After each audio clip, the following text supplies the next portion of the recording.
What's going on, YouTube? It's your boy Landeris. You already know. You see it. You see it. L&L Lawn Service, Kansas City, Missouri, Blue Springs area. Back at you. Hey guys, I'm doing a quick estimate of this property right here. A little bit overgrown. Looks like it hasn't been cut in a couple of weeks. So,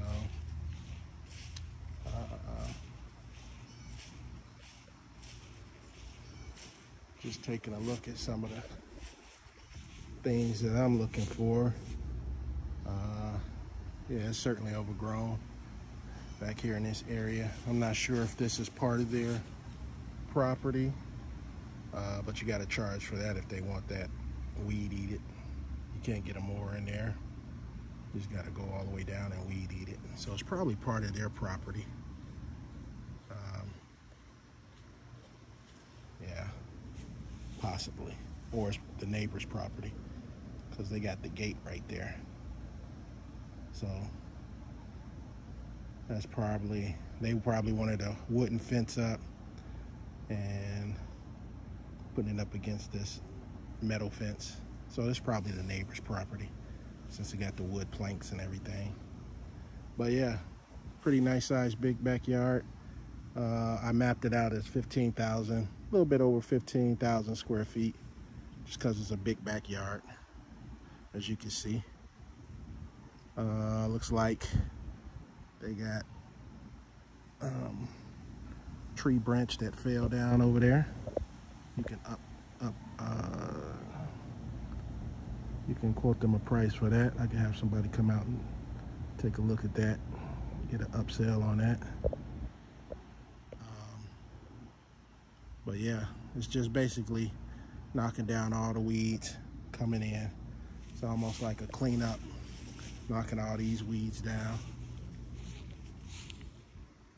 You know, just cleaning it up some. But yeah, it's definitely overgrown.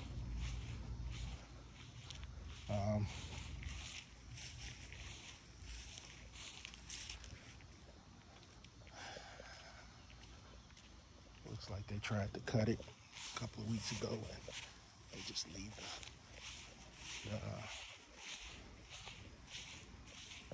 the grass clippings. Says beware of dogs, security dogs, so I'm not going in the back. It's funny because the gates were open, so I don't know how much of a security dog is back there. I don't want to go in somebody else's yard and look, but it's a pretty nice sized backyard. Like I said, the gate is open. Can't be a security guard dog here if that's the case. I'll close that back up though, just in case. But yeah, a yard like this, to get it back into shape, you can upsell on this fence line, cleaning that fence line off. I see some brush back there that you can probably haul away later on. All the way that brush. They called me for a quote for a cleanup slash, you know, lawn service, either or. But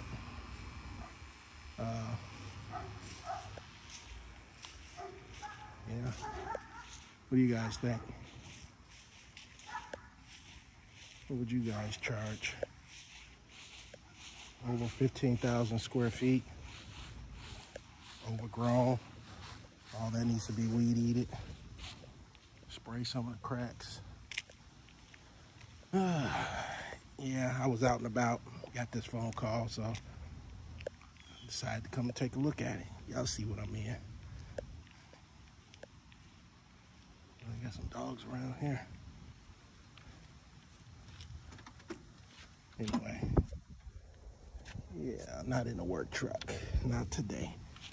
Anyway, but yeah, guys, what would you guys charge for something like that? It's the middle of the summer.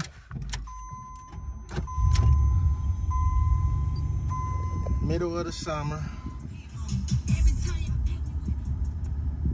And they want you to come out This is the time where people be having lawn service, or it gets too hot outside for them to be trying to mess around with it, so they call you. So you have to give them a premium price, middle of the year. You know, hopefully you can keep them to the next following season, or you might not. So you got to charge accordingly so that you can make some type of money off this yard for the next couple of months, probably 2 or 3 months that's left in the season. Then you can try to do some upsells. Like I said, that branch broke off over the shed. There's brush to be removed. You can offer some aeration over seeding. You can, you know, offer some bush trimming. You can do all that stuff. So yeah, it's just what you see. Like when I go to yards now, I start pinpointing a lot of stuff. I look at the trees, I look at the bushes, I look at the flower beds.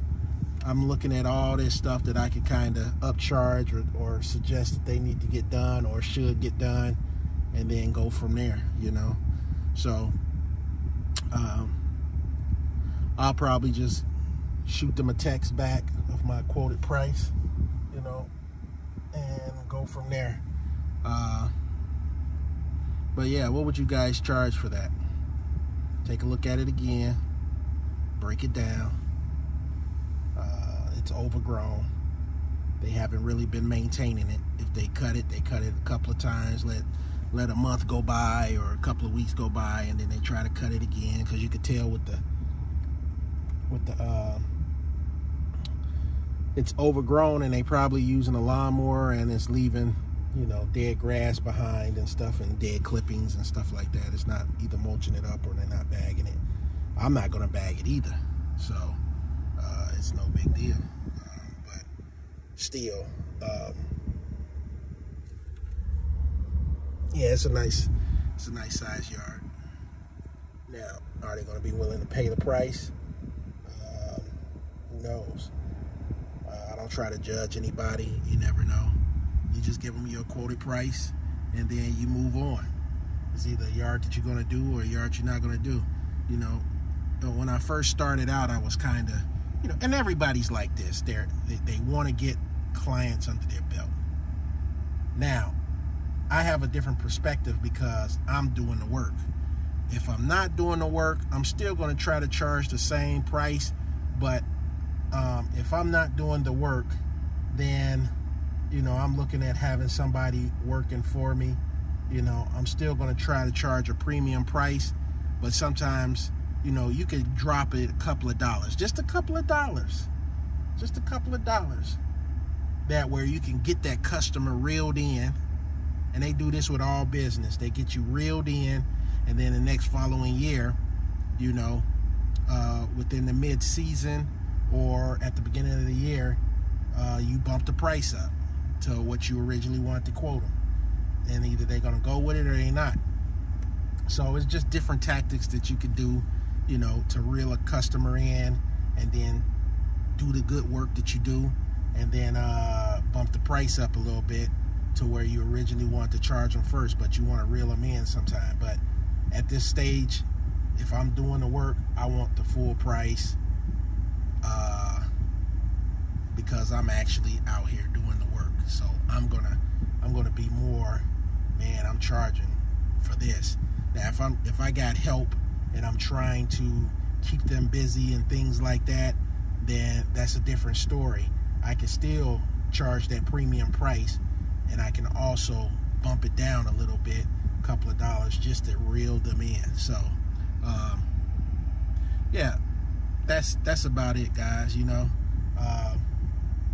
just want to give you a quick look at that yard and go from there. Like I said, I'll head back home, send her a quote, text her. She's been communicating by text, so if they want to go with it, they can. I can even put them on a schedule for tomorrow, and that's where I'm gonna reel them in too. I can put you on a schedule tomorrow, get you reeled in, and this will be the first yard that I'll tackle, you know. But like I said, to get it back into shape somewhat, I'm gonna charge you a premium price, and then after I get it into shape, then I'll give you another quoted price that you could do weekly or bi-weekly. But I'm already, in my head, don't quote me on it, but in my head right now, that yard, as far as if I'm doing that yard weekly, I'm already looking at $87 to $90. I'm looking at $87 to $93 just to maintain that weekly. Maintain that yard weekly, $87 to $93, you know. I'll probably say to $93. And then a bi-weekly, if she says she want to do bi-weekly, a yard like that, I'm gonna charge you probably about $125, $130 to do it bi-weekly. So yeah, that's gonna be somewhat of a range of my quoted price. So you can we'll go from there. But anyway, guys, that's my time. Like, subscribe, leave your comments, hit that bell button, do whatever you gotta do, but you better do it. All right, guys, I'm out. I'll see you on the next video.